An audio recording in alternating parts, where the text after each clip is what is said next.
Hello and welcome all of you. In today's class, we are going to discuss income method of calculating national income of a country. So what is national income? National income is the net market value of all final goods and services which are produced by the normal residents of a country in an accounting year. So when the productive units of a country produce goods and services, they receive the value in return for that. By selling these goods and services, they receive some money value in exchange for that, and this value is distributed among the factors of production by the productive units, and it becomes the income of the factor of production. So what happens is that productive units receive value of what? Goods and services, and they distribute this value which they receive by selling goods and services among as a factor payment. And this factor payment, that is, there are four factors of production and they receive the payment and it becomes their income. So it becomes income of factors of production. So that is why in this way the value of goods and services equals the income of factors of production.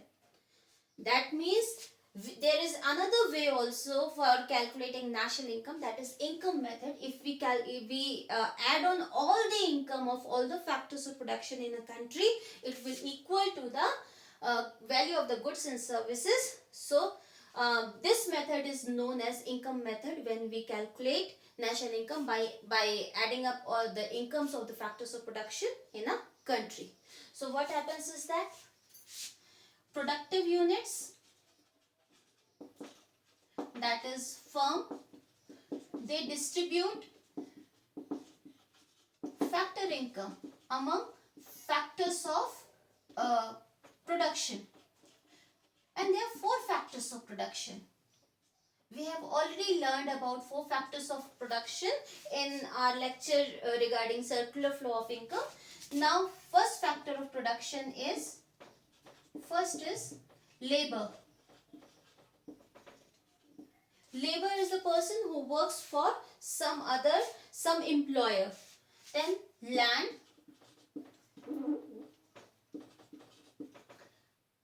Third is capital, and the last one is entrepreneurship.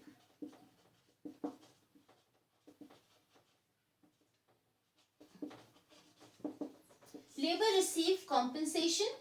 We have it is known as compensation of employees, which we have learned as wages and salaries. For land, rent is provided. For capital, interest. We have discussed these factors of production, their compensation earlier also. Entrepreneurship earns profit. So when these are the income of the factors of production, when the productive units in the domestic territory of an economy provides these factor payments, and we add on all the factor payments, it becomes domestic income.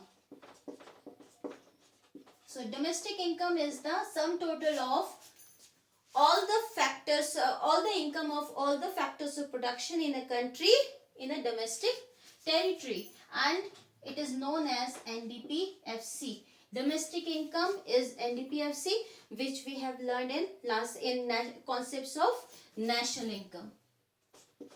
When we have to calculate this is the domestic income, because we are adding the factor incomes in a domestic territory.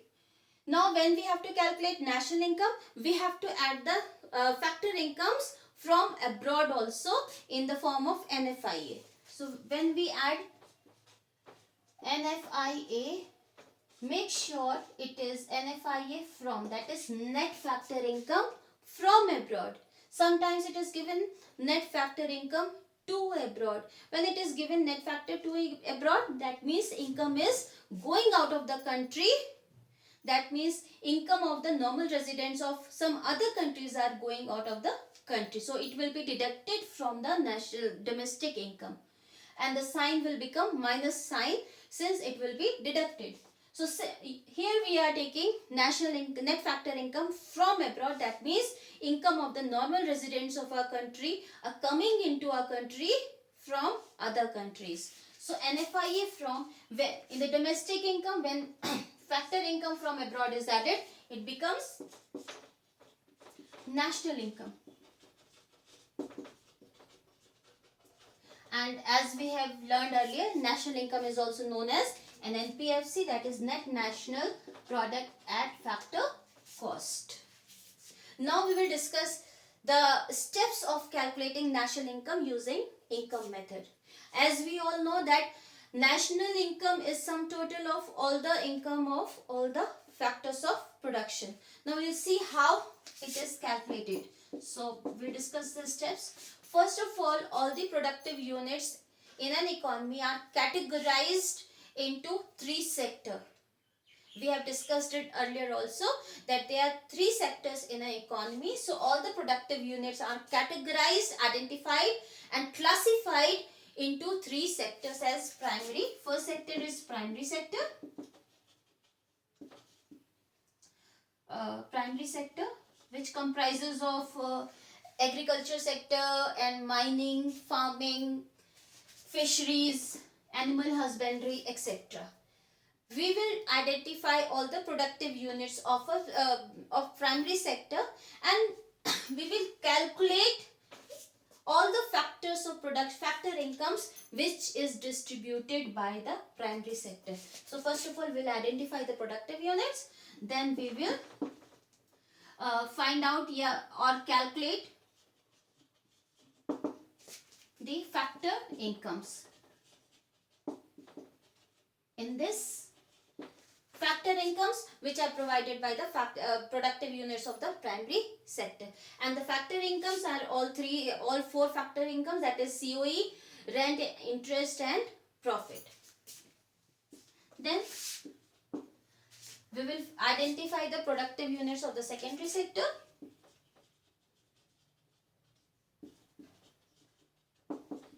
And we will calculate or find out the factor incomes distributed in the secondary sector.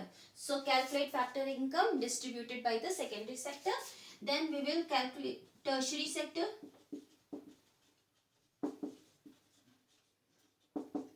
And we will calculate the factor incomes which will be distributed by the productive units of the tertiary sector.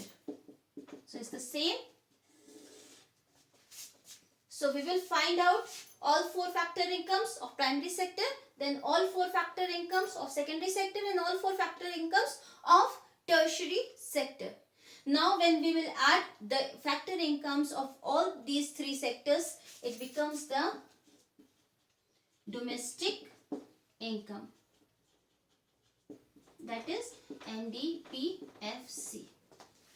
So first step is we have to identify the productive units, then classify them among the sector into different sectors, and then we will find out the factor income paid by each sector, and when we will add on all the factor income paid by each sector, all the three sectors, we will calculate NDPFC, that is the domestic income of a country.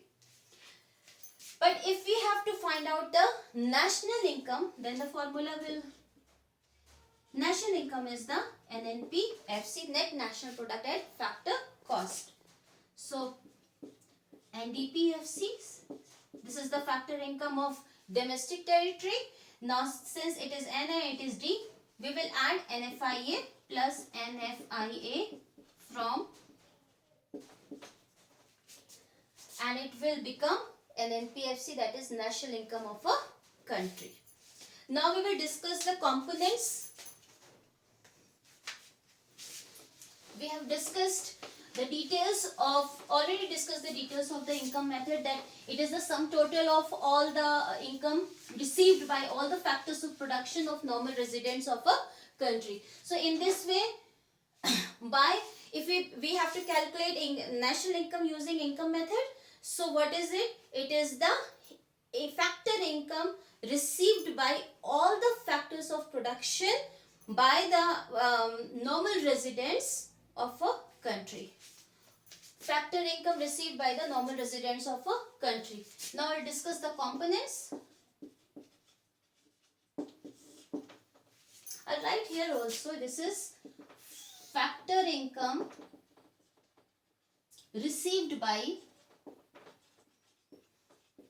normal residents.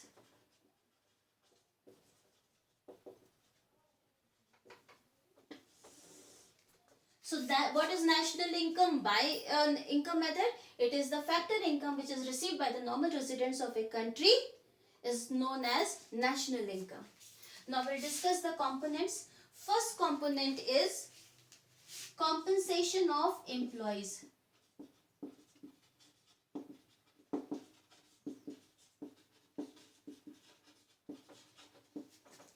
Compensation of employees is given to the workers by their employers. It is given by the employers for rendering factor services for the firms. Let me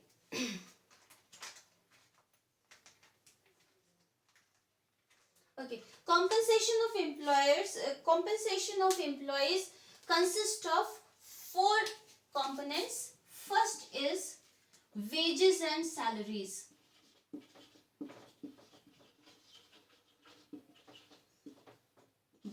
In cash. Wages and salaries in cash. Suppose I am working for some employer and I receive salary in my account in the form of money. So it is wages and salaries in cash. I can also receive dearness allowance, that is known as DA, which is also known as the inflation cost. It arises due to inflation. I can also receive the bonus. Usually Diwali bonus is given by the firms. So any cash which is given by the firm for some productive services to their workers is known as wages and salaries in cash. But apart from cash, I can also receive some other benefits from the firm, like free residence, free car, free internet services or telephone services. These are the services. So these benefits which I receive in kind are known as wages and salaries in kind. If I am getting a free accommodation to live, this is not free. I get this free accommodation from my employer because I am rendering my factor services to my employer. If I am a teacher, I am working for a school, and if a school provides me free of cost accommodation, in that case this school is not providing me this accommodation just for nothing, because I am rendering my factor services, my teaching services to the institution. That is why this institution provides me free accommodation. In the same way, if a employee of a company gets a free car, so this is not the free services which is given by the employer. The employee is getting the free car because the factor, he or she is providing factor services to the firm.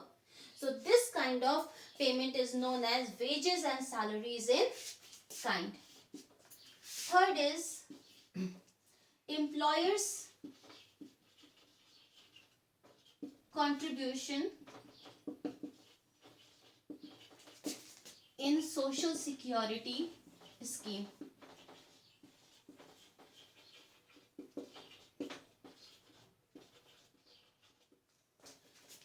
Make sure it is employer's contribution, that the firm or productive unit which is employing the workers, if they are making any contribution in any scheme which provides social security to the employees is known as, comes under this category. Uh, it includes provident PF, provident fund contribution, or contribution of the premium by the productive units for the insurance. For example, if an employee, there is 1000 is deducted from the salary of the employee and it is deposited into provident fund account of the employee. So if I'm an employee and 1000 is deducted from my salary and being deposited into my provident fund account, then my employer will also contribute the same amount and it will be deposited into the PF account. And that means every month 2000 will be deposited into my provident fund account. So this provident fund account is the account which I will receive after my retirement. So it is my social security. When I get retired, I will not receive my wages and salaries in cash. And at that time, I will receive this sum of money for my future. So it is for my social security after my retirement, when I will not be receiving any wages and salaries. So in that case, this part which is being contributed by the employer will be added under compensation of employees. This part will not be, if in the question it is given compensation of or a contribution in the provident fund by the employees or by you or by me, it will not be included. It will not be included because it is already included as wages and salaries in cash. If my salary is 10,000 rupees and it will be deducted from my salary, 1000 will be deducted from my salary and will be deposited in the PF account. So it will not be added separately because it is already included in wages and salaries in cash. However, the contribution made by the employer will be added in this part. And the fourth component of compensation of employees is retirement pension. Retirement pension is the amount which is paid to a government employee after the retirement every month. So the government employee which receives the pension is not getting this pension for nothing, since they have worked for the organization till their retirement age. That's why they are receiving this amount. So the productive services which have been given or rendered by the employee till the retirement age, they are receiving this pension for that service. So it is also it is calculated under compensation of employees because it is for productive activity. Make sure it should be the retirement pension. If it is old age pension or it is widow pension, in that case these pensions will not be added because they will be a transfer income, since there is no productive activity done by those persons for in exchange for that pension. Next part is operating surplus.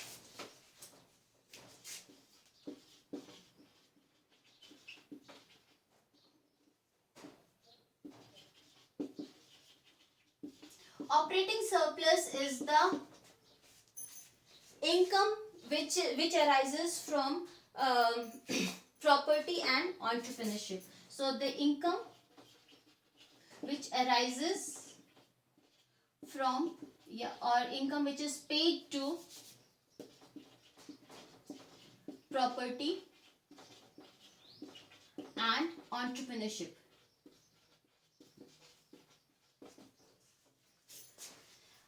Property means if you are renting a building, in that case you will receive some amount as rent, then it will be property. If you have some money and you are giving that money for loan, in that case you will receive interest. So this is in this way you will receive rent or interest. So property, the income arises from property is either rent or interest. And the entrepreneurs receive profit. So operating surplus, the components of operating surplus are, first is, as we have discussed earlier, rent and royalty. Rent is the income received by the owner of the land or building for giving the rights to some other person or firm for productive activity, to use that land or building for some productive activity. Second is royalty. Royalty is also the leasing for income received for the leasing the rights of using subsoil assets. Subsoil assets means when you are for mining, when or you take out the gas from the land, or you take out coal from the land. So it is for subsoil assets, for the rights of using subsoil assets. Second is interest. Make sure this interest should be on loan given for productive activity.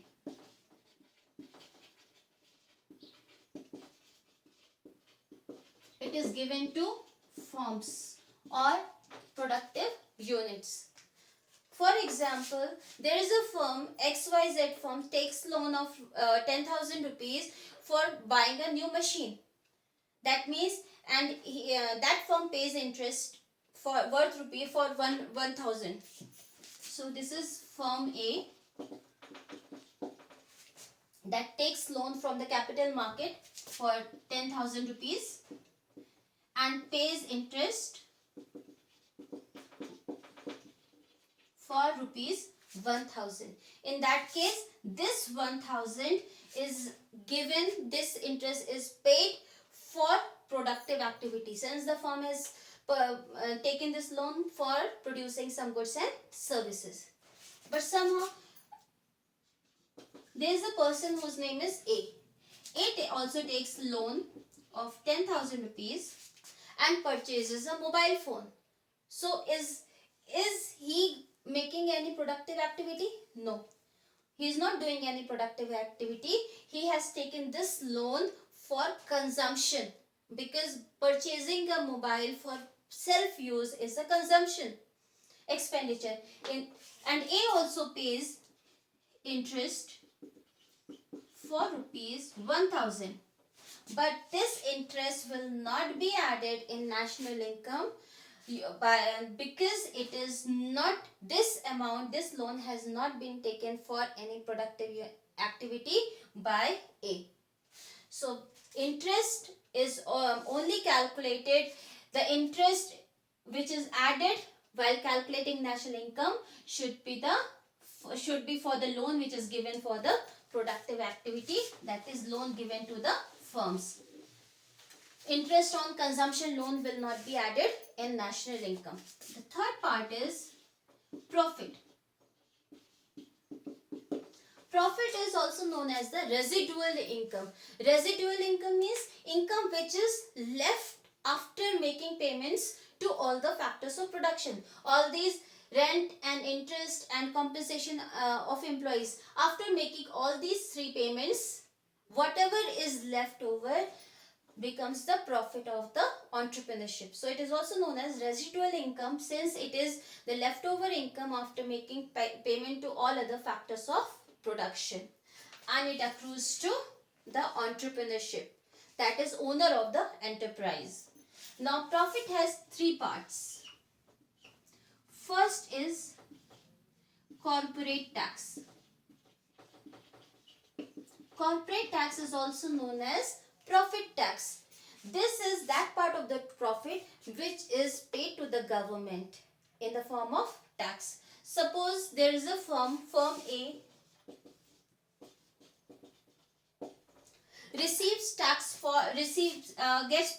earns profit of rupees 10,000. And since corporate tax is 25 percent. In that case, 2,500 will be paid to the government as corporate taxes. So corporate tax is that part of the profit which is paid to the government on the profit, and firm A will have only 7,500 since 2,500 is paid to the government. Next part of the profit is dividend. This is also known as distributed profit. It is that part of the profit which is paid to the shareholders of the firm. So dividend is also known as distributed profit. Third is retained earnings.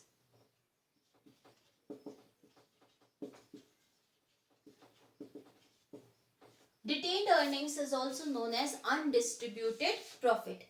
This is that part of the profit which is not given either to the government or distributed among the shareholders.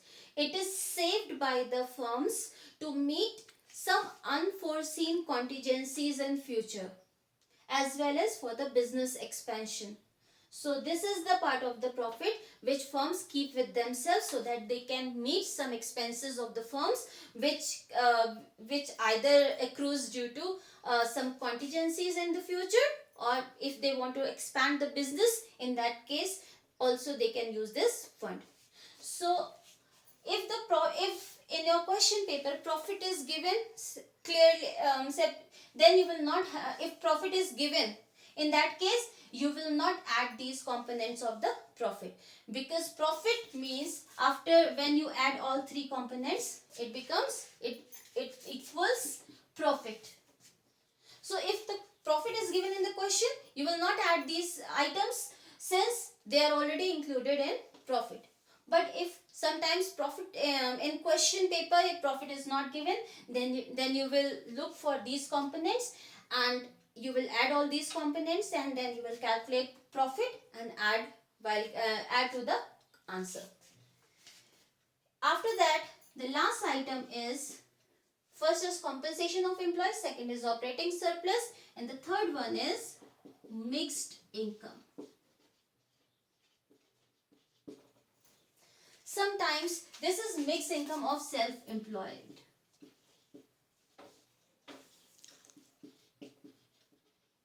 That means those persons who are self-employed, those like small traders or shopkeepers whose income cannot be categorized in these categories. In that case, they are added as mixed income. Suppose there is a small shopkeeper. He is using his own building, that means own house, as a shop. He has used his own funds for purchasing goods for the shop, and he is working there as a manager, so he is giving his managerial services. So what type of income is accruing to that shopkeeper? He is working there as a manager, so compensation of employees should be there. He is using his own house, so there should be some imputed amount for the rent, and he is using his own funds for buying stuff for his shop.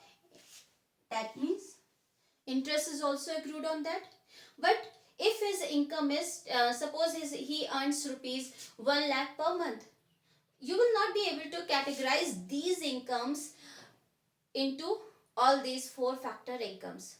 He is also receiving compensation of employees. He is eligible for rent also. He is eligible for interest and profit also. But you cannot classify how much amount is for compensation of employees, how much is for rent, and how much is for profit and interest. In that case, we will add his income under mixed income of the self-employed. It like farmers also. If a farmer is working in his own field, you cannot categorize whether how much amount accrues for the rent or how much amount is for his wages and salaries and how much amount is for profit. So in that case, it will be included under mixed income. So these are the components of national domestic income, and when we add all these incomes or income of the factors of production, it will become NDPFC, that is domestic income. So I'll write once again. First is compensation of employees, second is operating surplus, and third is mixed income. So when we add all these factor incomes in of all the factor productive units of a domestic territory, it becomes domestic income, that is NDPFC. And if we have to calculate national income, then we will add NFIA from, make sure it should be net factor income from abroad when you are adding it, and it will become NNPFC, that is national income. So these are the components of income method. When we calculate national income by using income method, we have to add all these components and we will get domestic income. We will add NFIA from it. It will come to NNPFC, that is national income. Now we will solve a numerical example and see how we calculate national income. Please focus on this question. It is calculate net national product at market price, that is NNP MP. This question was in 2012 CBSE paper, board examination paper. So these are the items: wages and salaries, net factor income to abroad, social security contribution by employers, social security contribution by employees. So there are two social security contribution, but we will add only employees contribution. We will not add employees contribution. Net indirect tax, rent, consumption of fixed capital, corporation tax, dividend, undistributed profit, and interest. Now we will try to solve the problem.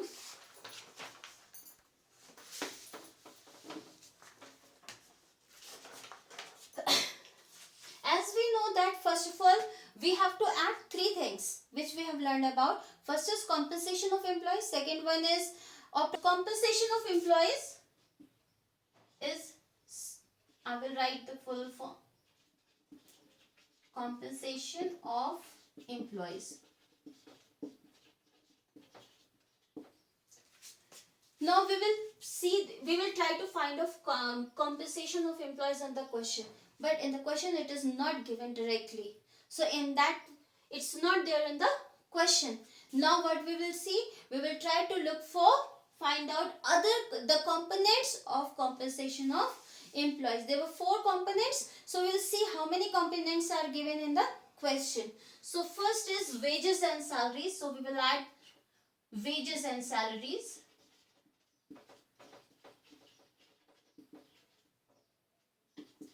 And the amount given for wages and salaries is 1000.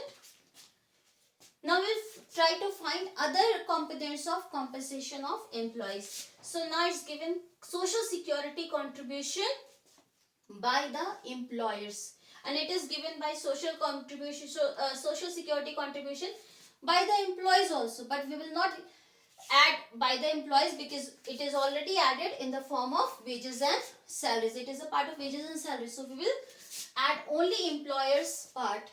So it is plus social security contribution by employers, and the amount is 100.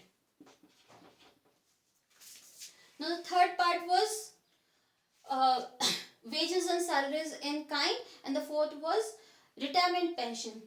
Now when we see the question, they are not given in the question, so we will leave it like that only. Now the second thing which we added was operating surplus.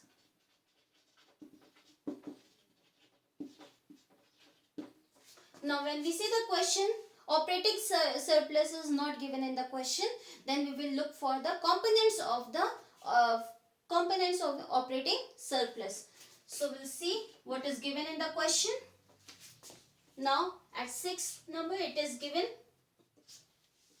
rent. So first is rent. We will add rent. All these things will be added, and the rent is for rupees 300.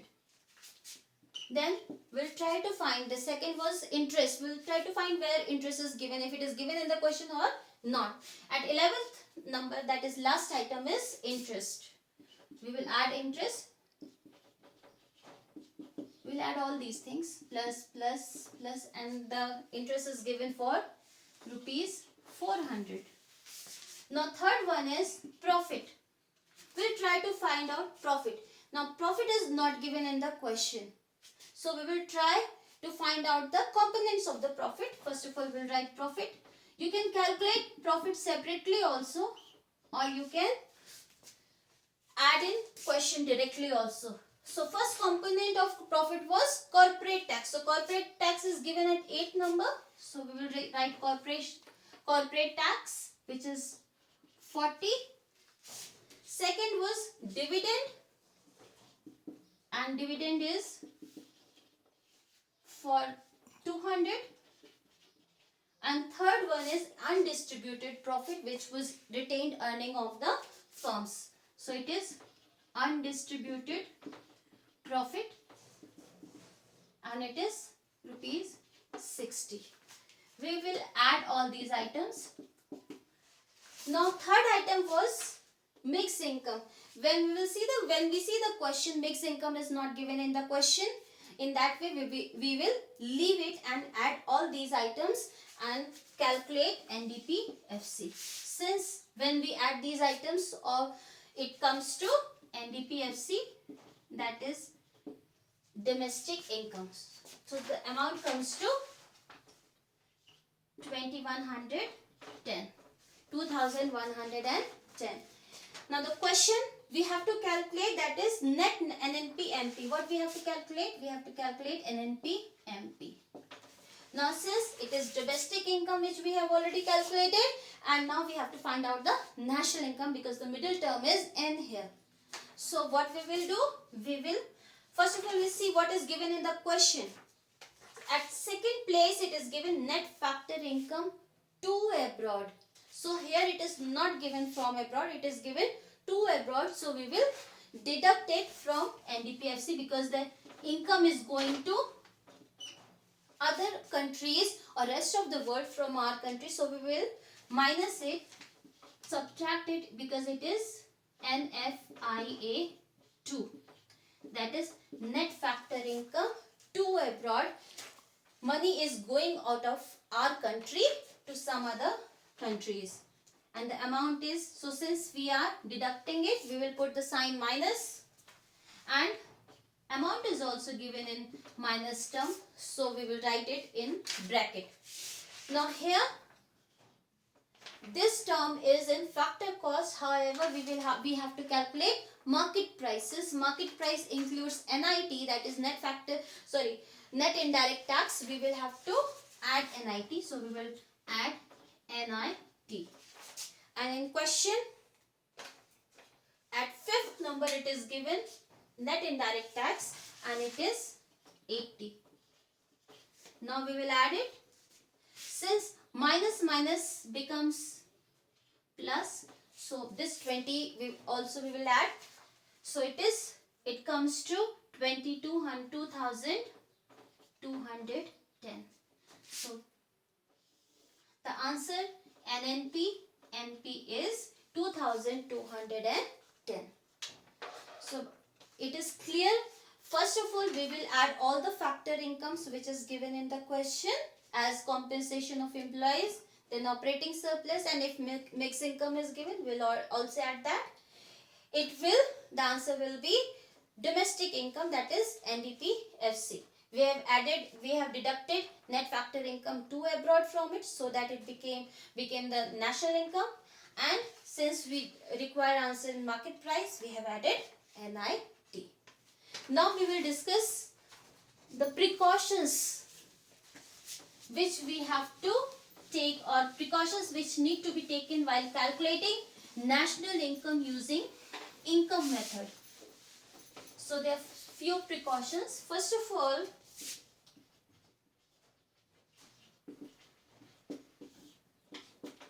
transfer incomes will not be included. Transfer incomes are one-way or unilateral payments,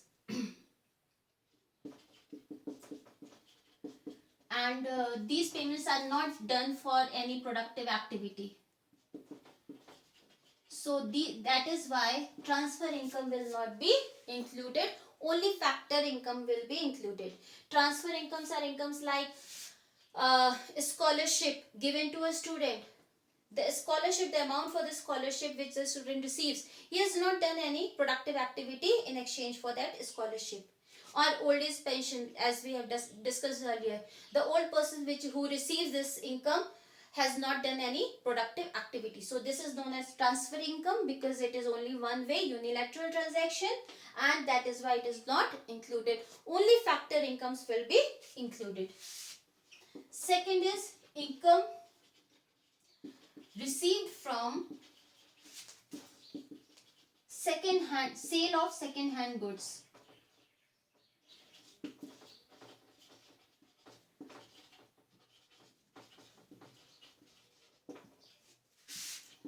Will not be included. The reason being, if we sell an old second hand good, that means any old good to someone else, the payment which we receive or which I receive will not be included in the national income. The reason being, this productive activity has not been done in this accounting year. Since while calculating the national income, the final value of only those goods and services, final goods and services which are produced in the accounting year. So the goods and services which are produced in previous accounting year will not be included. So the third one is income received from sale of shares and bonds. Shares and bonds will also not be included. Reason being, there is no productive activity is being done when these shares and bonds are being sold. Only there is a change of title when you are selling a share or a bond. You must have heard about several stock exchanges like Bombay Stock Exchange, National Stock Exchange. What happens in these stock exchange? There are several companies which are registered in these exchanges, and their shares are being sold and purchased by people. So if I have 10 shares of Reliance Industries, and if I sell those shares to you, in that case, am I doing any productive activity? No, I'm not doing anything. I'm just selling the title which I have. I'm just transferring the title to you, and I'm receiving the money in exchange for that. So in that case, if I am selling some shares, I'm not doing any productive activity. I'm just transferring the title which was given to me, that part of Reliance Industry which I owned, because I was holding the share for Reliance Industry. So the part which I was owning you, I will just transferring that title or that part to you. So that is why income received from the sale of shares and bonds will not be included. Fourth is commission or brokerage will be included.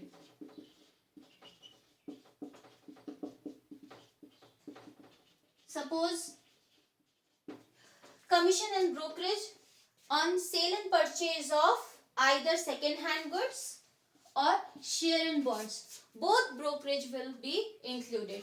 So brokerage for second hand goods as well as shares and bonds. It will be included, because if they are some dealing in sale and purchase of second hand goods. Suppose, yeah, you must have heard about OLX. So what does OLX do? OLX mediates or acts as a mediator between the seller and the buyer of a commodity. So what happen, if I have a old car, I will post it on OLX, and some buyer will purchase that car from OLX. So what will happen? The OLX has acted as a mediator, and for this service provided by OLX, they will receive a commission or brokerage. So A has make A selling something to B, and OLX is working as a mediator, and for making this brokerage, they will receive some money. So for this deal, OLX will receive some money, and this will be known as brokerage, and it will be included because this is the service which is provided by OLX for making this buying and selling activity. In the same way, shares and bonds are also sold in the share market, and there are several firms. There are several, in fact, very big firms which acts as a mediator between the buyers and sellers, like IDBI Bank or Sharekhan. These are the firms which acts as a mediator between buyer and seller of shares and bonds. So they receive commission from the buyer also and from the seller also. So this commission will be included in the national income because they are providing their services in the current accounting year or the financial year. The fifth point is windfall gains. Windfall gains will not be included. Not included. Windfall gains are like income which you receive from the lottery or from some horse race, or from some kind of anything for which you have not done any productive activity. If you have won a lottery prize worth rupees 10 crores, in that case you have not done any productive activity for 10 crores. You have just received just like that money because you have won it by chance, not by working for it. In the same way, the last item is imputed value of the services provided by the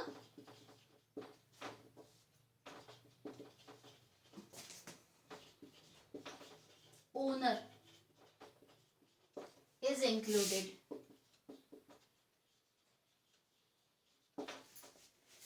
So they are owners of production. The person who is the owner of the firm, they also provide some factor services. So they are not receiving any separate amounts separately for those services. So the imputed value will be included for that. Suppose Mr. Ambani, Mukesh Ambani, uses his own fund for establishing a new unit. Suppose he uses 10,000 crore for establishing a new unit. So what happened? He has not taken loan from the market. He has used his own fund, but the imputed amount of the interest will be included in their accounts. The account which is maintained by the Reliance Industries, they will add the imputed amount of the interest which is being paid. So suppose Mr. Ambani is working as the CEO of the company. In that case also, or suppose you are starting a bakery. You are starting a bakery and you are the owner of the bakery. So you are running the bakery, you are using your own premises, your own home. In the same way, you are using your own fund and you are using your own managerial services also.